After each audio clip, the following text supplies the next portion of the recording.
بسم اللہ الرحمن الرحیم۔ السلام علیکم viewers, welcome to my channel. امید ہے کہ آپ سب خیریت سے ہوں گے۔ آج ہم نبی پاک صلی اللہ علیہ وسلم کی پیدائش کے سلسلے کو دیکھیں گے۔ آپ صلی اللہ علیہ وسلم مکہ مکرمہ میں شیب بنی ہاشم کے اندر موسم بہار میں پیدا ہوئے۔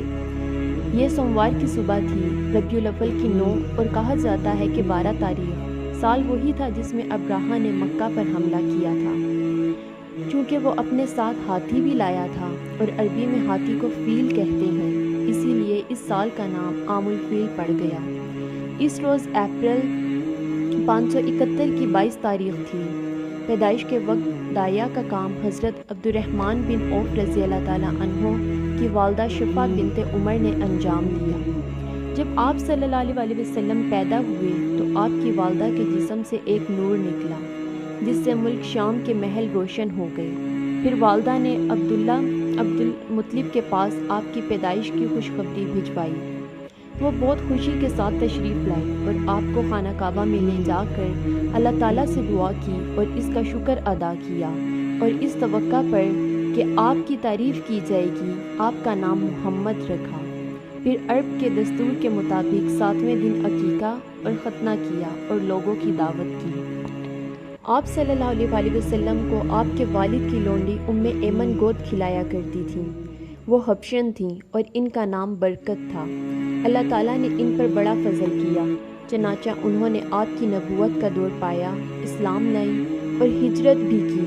پھر آپ صلی اللہ علیہ وسلم کی وفات کے کچھ 6 مہینے بعد وفات پا گئی۔ ریاضت: آپ صلی اللہ علیہ وسلم کی والدہ کے بعد سب سے پہلے ابو لہب کی لونڈی سویبہ نے آپ کو دودھ پلایا۔ اس وقت اس کا اپنا جو بچہ دودھ پیتا تھا اس کا نام مسرور تھا۔ سویبہ نے آپ سے پہلے حضرت حمزہ بن عبد المطلب کو، جو آپ صلی اللہ علیہ وسلم کے چچا تھے، اور آپ کے بعد ابو سلمہ بن عبد الاسد مخزومی کو بھی دودھ پلایا تھا، لہٰذا یہ تینوں آپ کے رضاعی بھائی بھی ہوئے۔ حلیمہ سعدیہ کی گود میں عرب کے شہری باشندوں کا دستور تھا کہ وہ اپنے بچوں کو شہری بیماریوں سے بچانے کے لیے انہیں دودھ پلانے والی بدوی عورتوں کے حوالے کر دیا کرتے تھے، تاکہ ان کے پٹھے مضبوط اور ان کی عربی زبان خالص اور ٹھوس ہو جائے۔ اسی دستور کے مطابق عبد المطلب کو بھی دودھ پلانے والی داعیہ کی تلاش تھی۔ دوسری طرف بنو اسد بن بکر بن حوازن کی کچھ عورتیں اسی غرض سے مکہ آئیں اور ان پر آپ صلی اللہ علیہ وسلم کو بھی پیش کیا گیا، مگر جب انہیں معلوم ہوتا کہ آپ صلی اللہ علیہ وسلم یتیم ہیں تو وہ آپ کو لینے سے انکار کر دیتی۔ ایک خاتون حلیمہ بنت ابو زویب کو کوئی بچہ نہ ملا، لہٰذا انہوں نے مجبوراً آپ ہی کو لے لیا، مگر جب لے لیا تو ان پر خوش قسمتی کا ایسا دروازہ کھلا کہ دنیا حیرت زدہ رہ گئی۔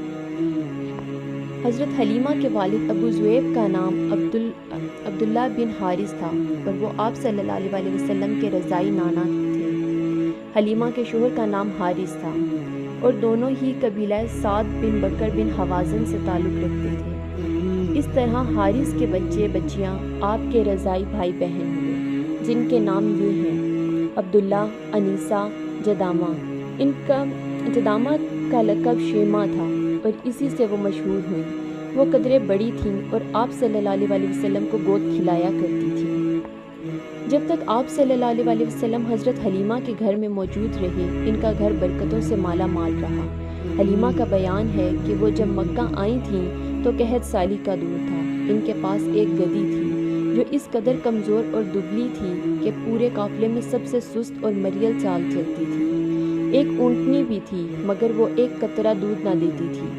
حلیمہ کا اپنا بچہ بھوک کی بے قراری سے پوری رات روتا رہتا، نہ خود سوتا نہ ماں باپ کو سونے دیتا، مگر جب وہ آپ صلی اللہ علیہ وسلم کو لے کر اپنے ڈیرے پر آئیں اور گود میں رکھا تو سینے دودھ سے بھر گئے، حتیٰ کہ آپ نے جی بھر کر دودھ پیا اور آپ کے ساتھ حلیمہ کے بچے نے بھی جی بھر کر پیا۔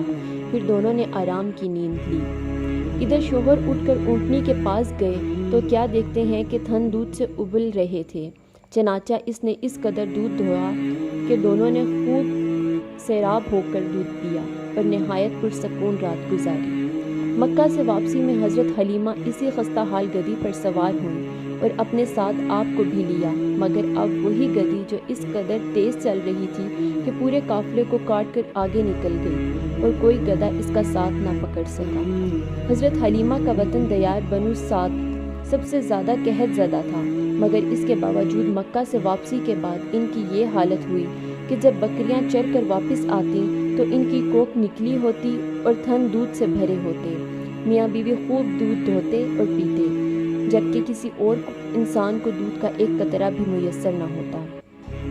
یوں اس خاندان کو مسلسل خیر و برکت نصیب ہوتی رہی، یہاں تک کہ 2 سال گزر گئے اور مدت ریاضت پوری ہو گئی۔ چنانچہ حضرت حلیمہ نے آپ کا دودھ چھڑوا دیا۔ اس دوران آپ صلی اللہ علیہ وآلہ وسلم پختہ اور مضبوط ہو چکے تھے۔ امید ہے کہ آپ کو ہماری ویڈیو پسند آئی ہوگی۔ ویڈیو پسند آئے تو ویڈیو کو لائک اور شیئر کر دیجیے گا اور چینل کو سبسکرائب کر دیجیے گا۔ اللہ حافظ۔